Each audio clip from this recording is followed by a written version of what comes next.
Hello and welcome to another episode of Connect Youth. I'm here with DeAndre. Hello. Hello. And Dhruv. Hi. Hi. And Devani. Hello. Hello. Okay, so why don't you guys, starting with DeAndre, tell me a little about yourself. Tell me your title. So my name is DeAndre Wilson Ihejirika. I'm not a youth, but I'm here with the co-founders of Youth Computing. I'm actually the president of Brainstem Alliance, so I've been working with these two wonderful young gentlemen to put on some awesome coding experiences for the youth and adults as well of Fort McMurray. Wow. My name is Dhruv Patel, a grade 12 student at Westwood Community High School here in Fort McMurray. And I'm working with Devani and DeAndre to put together Community Code Day, and I love coding. Awesome. Yeah, my name is Devani Patel, and I'm also in grade 12 at Westwood Community High School. And me and Dhruv are both the co-founders and acting co-presidents of Youth Computing. And we're just trying to get coding spread to the different youths across our community. And now we're working with Brainstem Alliance to reach the adults too. That's awesome. Now, I just feel like we need to kind of clear the air here. Somebody needs to tell me what coding is. Is it HTML? Is it... I don't know. It's a whole bunch of different things. So actually, with this event that we have coming up, the Community Code Day, we're actually going to be putting on a series of workshops looking at different programming languages. So coding encompasses a lot of different programming languages, and I'll probably turn to Dhruv and Devani to explain them in more detail, but they're going to be facilitating a series of workshops focusing on a few different coding languages. So when you come out to the different workshops, you'll be learning something new every time. So coding is basically taking different programming languages to solve different problems and different challenges. And that's basically what we're trying to attempt with these different workshops. We want to put together different programming languages like HTML, Python, Java. All these different languages can be used to solve these different problems and overcome obstacles. And that's what we want to do with these workshops. And Devani. So just to get more technical and more fundamental, coding is telling a computer what to do. It's like talking to a computer. It's like when you talk to your German friend in German, it's like talking to a computer in its own language. Okay. And there's different languages for different things. So for web browsers, to talk with the web browser, you use HTML. To talk to different other applications that you're in your computer, you can use other languages like Java or Python. And so for our workshops, we have 4 coming up. The first one we're going to teach HTML, Css and Javascript, which are the languages you would use to talk with the websites, the web browser. And then we have 2 Python workshops, which can be used to make games, animations, other web applications. And then the last one is Unity to make 3D animations, virtual reality applications, and stuff like that. But it's basically talking to a computer. It's like another language. Okay, so when I was little, I had this game called Beauty and the Beast, Be Our Guest. Mm-hmm. And when you put the CD in, suddenly a black screen would come up, and then a bunch of white letters, and then you kind of had a little code to get the game to actually turn into Beauty and the Beast, Be Our Guest. Is that coding? Was I following instructions to code? So kind of, I could say, but the actual application was made by a programmer, and so you're talking to a computer, and you're able to talk with that game because someone allowed you to talk with the game using the code they made. So someone made that code to let you talk with the computer. Okay. If that kind of makes sense. So, a part of some of the workshops that Dhruv and Devani and the Youth Computing team will be teaching, they're going to incorporate aspects of what's called UI, or user interface. And so essentially that's what he's referring to here, where the programmer will design something that allows you to interface with the computer. Okay. I think I get it. So you, all 3 of you, love to code? Yeah. Well, so I'd say I'm still probably more of a beginner coder, and that's one of the main reasons why I did want to reach out to the Youth Computing team. So I'm an engineer, actually. I'm a chemical engineer, but a lot of engineers and especially a lot of the engineers that work here, would have graduated maybe 10 plus or so years ago. And so we would learn the basics of programming, but it wasn't incorporated as much into our education as it is now. So I think a lot of the adults in the community would love to refresh themselves on the coding that they learned before and also to build upon it. And I think it's really amazing that the youth like Devani and Dhruv are so well versed in programming now, and they're able to teach some of us older folk. Yeah, for sure. Like, that's amazing. So you guys 17? I'm 18. 18. I'm still 17. Still 17. Okay. How long have you been coding for? I've been coding for around 4 years, 4.5 years, yeah. Wow. I started coding in like grade 7, grade 8, and then what I did was I went to these Discover eCamps in University of Alberta to learn about programming, and then we had courses, and I would just look online for tutorials and stuff, and then so I've been coding for like 5-6 years now. Wow. So what is your favorite thing to code? Like, is it a website, or is it like an app? Do you guys make apps? Yeah. we Yeah. make apps. That's a silly question. Okay. What's your favorite thing to do? You go ahead. Okay. So my favorite thing to do would be to work with computer vision and machine intelligence, so machine learning, and to apply it to different problems. So I love working with a programming language called Python, which makes it really easy for me to do computer vision, because programming basically works with a lot of different libraries, and Python is really good to interface with the library called OpenCV, so Open Computer Vision. And so it's very nice to use Python to do machine learning and to actually make sure the computer starts learning similar to a human, but obviously not. But to have the computer actually understand what it's seeing. And yeah, so it's really cool to see machine learning. That's probably what So like when you use Snapchat or any of those apps, and when you use like it has those filters and it has little bunny ears and things that come out of it, it's actually recognizing your face, right? So it's using its computer vision to recognize that and learn and recognize different faces. So you might see on Facebook, for example, it might automatically tag one of your family members when you take a picture because it's seen you tag them before. So that's the computer learning from its computer vision, right? So it's some amazing stuff that these youth know how to code here. Wow. Yeah, my favorite thing coding is like making code that can kind of do what humans do, and sometimes even in a better way. So like different like AI programs that can drive cars, or that can just do other small things too. For example, like the artist said, like recommend you movies that you're gonna like because it's seen your past movies, and so these are the things that like humans could do, and now computers are speeding it up. So like I like coding like stuff like that, and on a free time I also like coding like with other hardware stuff, so tinkering with like different boards, making like small toys or what and stuff like that. Wow. And so do you hope to, I know you both have applied to university, what do you hope to do with coding beyond So I applied to university to be a mechatronics engineer, so to use computer science, so computer engineering, hardware engineering, so like obviously part of computer engineering, mechanical engineering, electrical engineering, kind of an integration of that to create systems. And I want to use coding to kind of do things in the self-driving car industry, and develop the better solutions that we need to driver safety. Is probably one of my biggest dreams, and along with that, I want to work on the education problem that the world's facing. So like I want to go in that sort of route to kind of bring education to developing nations, and to bring self-driving cars to places like Fort McMurray that have winter roads. Smart. I've applied to software engineering at the University of Waterloo, and the exact like problem that I'd be passionate about and applying this software, I haven't really found it. But like in Waterloo, they have co-op every term, and so I wanted to use this co-op to explore different industries where my software can be applied. Because there can be health, it could be other engineering fields like self-driving cars, it could be education, like agriculture. There's so many things that like software can be applied to, and I'm not sure which problem I'd be like passionate about and working yet. Cool. So just building on, what Dhruv said about the self-driving cars, especially applications to places like Fort McMurray. As a part of this program, we are partnering with the Keano College Regional Innovation Network. And one of the big things that they want to do is help to drive innovation in our region. And it's really great that we have youth from here that are looking at those aspects of the problems and want to pursue higher education so that they can solve some of those problems. And, I think Drew is a great candidate for that. And even speaking about, Devani, I'm on the board for the Regional Science Fair. And so Devani actually had a really amazing project last year with a focus on agriculture.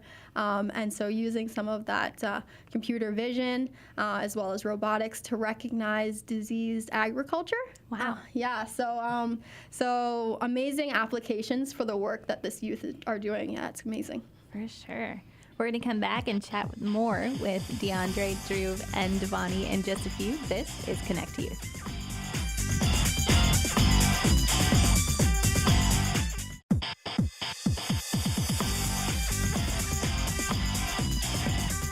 Welcome back to Connect Youth. I'm here with DeAndre, Drew, and Devani, president of Brainstem Alliance and co-president of Youth Computing.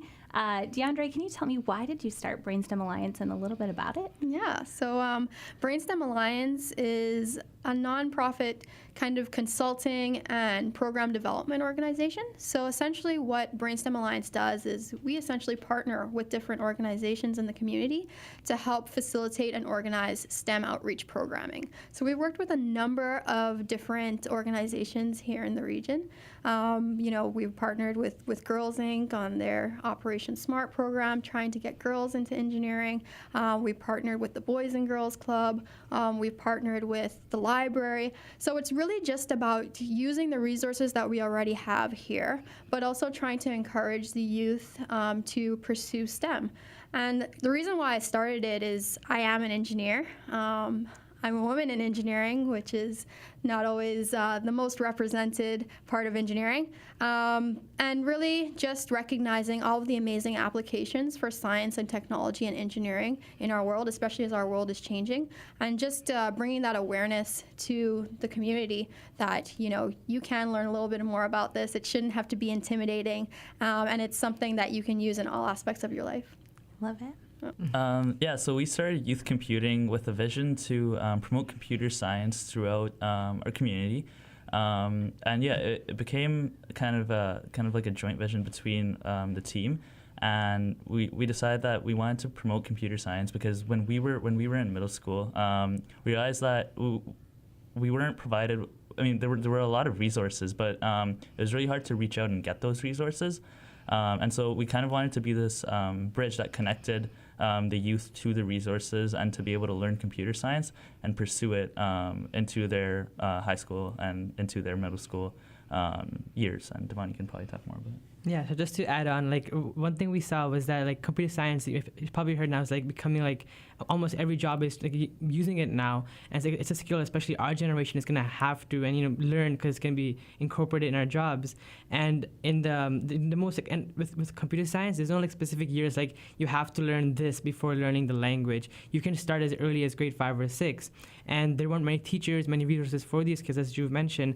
And so we started these conferences and these workshops, mini workshops. We started visiting schools and seeing, how much do they know? Are they interested? And then now we're actually organizing events to provide these resources, provide the knowledge they can get to self-learn this too. And so that's our vision of doing that. I love it. Now tell me a bit about the events. What's coming up? Yeah, so really the big event is coming up at the end of May. So the last weekend in May, the 26th and 27th. And that's going to be essentially the first community hackathon that we have, and we're calling it Community Code Day. And so really a part of that event is just anyone in the community, you can sign up and you get a problem just like any hackathon, and you hang out together for the full day and code and build a solution to a problem using code. Wow. And so we're hoping to make it a really fun, interactive event. But the one thing that we did recognize as we were trying to plan this is that a lot of people may not feel confident enough to sign up for a code day. They may think, oh, wait, maybe I've coded a little bit, but I don't think I could actually solve a problem with code. I'm not that good. So we wanted to have some competency building leading up to it. And so that's where the coding workshops coming up fell into place. So we're going to have a series of workshops where we will teach different aspects of coding to members of the community so that they can feel prepared and confident and ready to have fun at the Community Code Day event. Wow, awesome.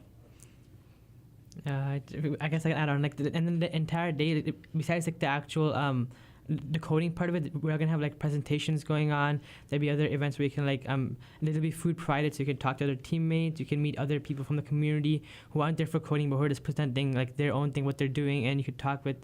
You can learn about new projects, you can learn about virtual reality. You can try out virtual reality there because we'll have Wow. booths set up, and so it's a way to get involved with the technology in our community and meet some new people too.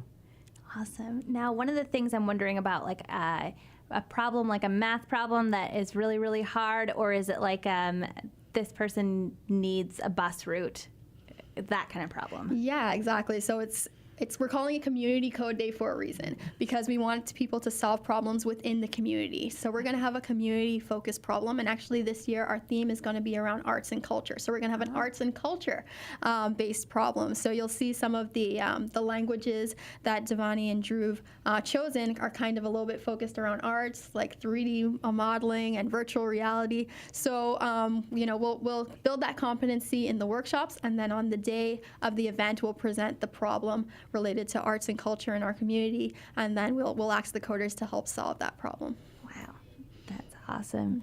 And why do you feel like coding is important?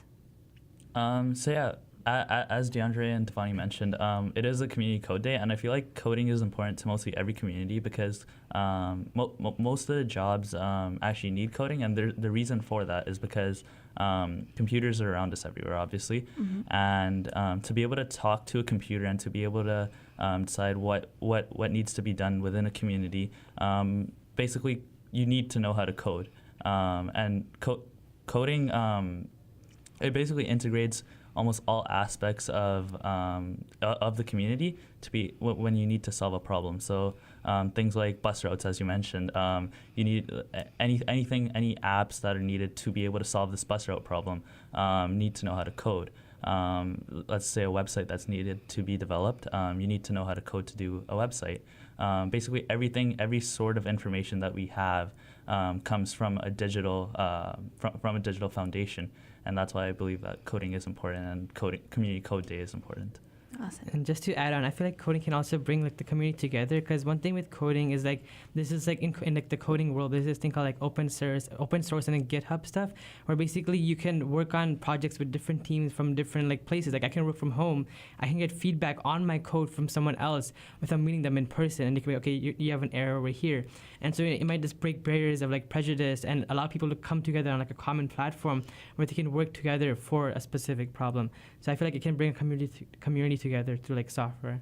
Definitely. Yeah, and I mean, like Dhruv and Devani had said before, coding, it's another language, right? So when everyone kind of learns that same language, whether it's HTML, whether it's Python, you're forming a community around that language and learning together in that language. So even if English isn't your first language, you can kind of communicate through Python or through HTML or through JavaScript. So I think it's really great, and I really love that we're going to be focusing it on a community problem. So we're going to be bringing community members together to solve that problem together.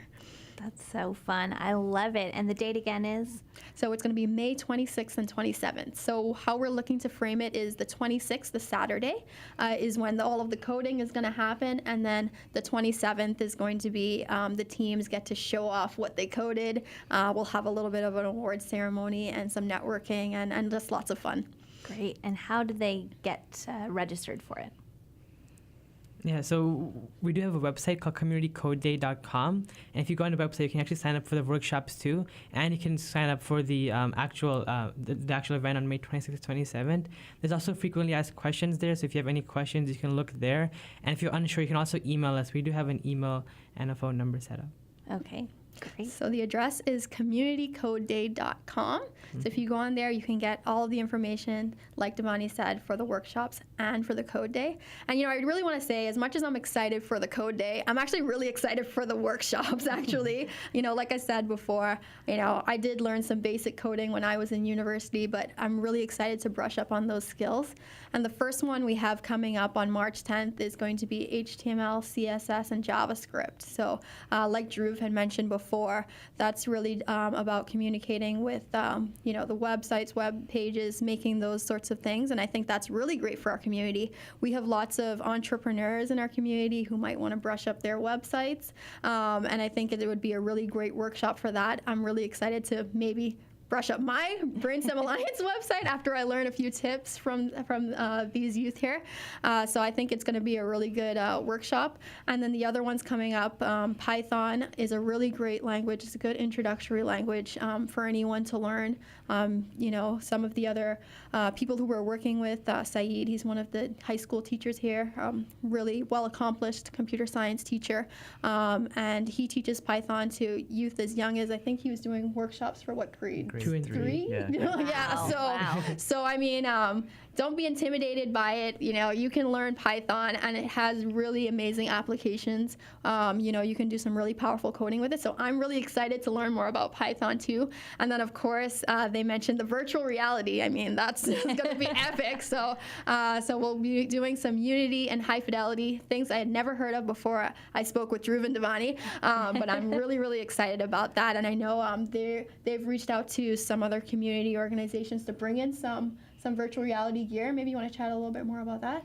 Yeah, so I'm sure most people have heard of the virtual reality arcade at Aim High Park. And we've brought Aim High Park to kind of provide virtual reality, obviously like some of the top technology in virtual reality, to Community Code Day for people to try out, as well as through the workshops to learn how to program in it and test their developments in the virtual reality, which I feel like is really cool because virtual reality as of now is very expensive, and to be able to access it at Community Code Day would be some pretty cool stuff. Wow. Yeah, and then just the workshops are going to be in Keanu College, and all of them are from 2 o'clock to 5 o'clock. Oh, perfect. So just 3 hours. And they're free. And they're And free. there's snacks.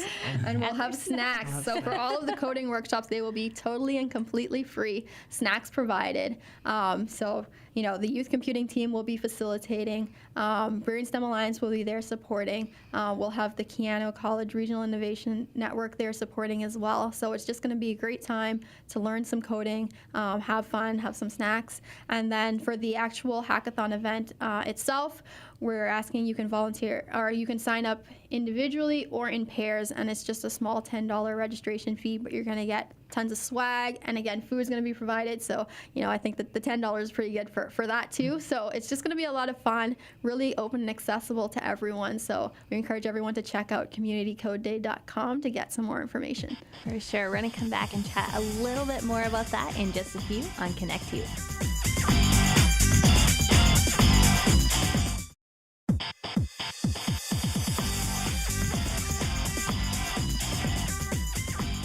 And welcome back to Connect Youth on 91.1 The Bridge. I'm Steph. I'm here with DeAndre, Dhruv, and Devani, and we've been chatting about youth computing, Brainstem Alliance, and a very exciting day coming up at the end of May with some workshops leading up to it as well. And you guys were sending people to a website to register and to get more information. What's the website again?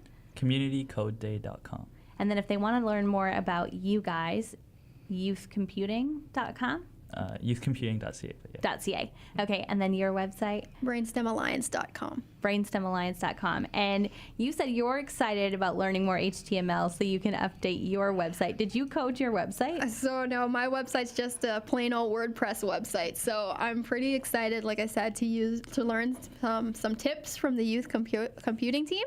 So I mean, I did do a little bit of back-end stuff because WordPress allows you to go in and tweak some of the HTML code for your website. But I'm really looking forward to getting a little bit more confident with it, and I might redo mine from scratch if I feel confident enough from these guys. So, but they have a really beautiful website, and the communitycodeday.com website they also built, and really impressive. Yeah.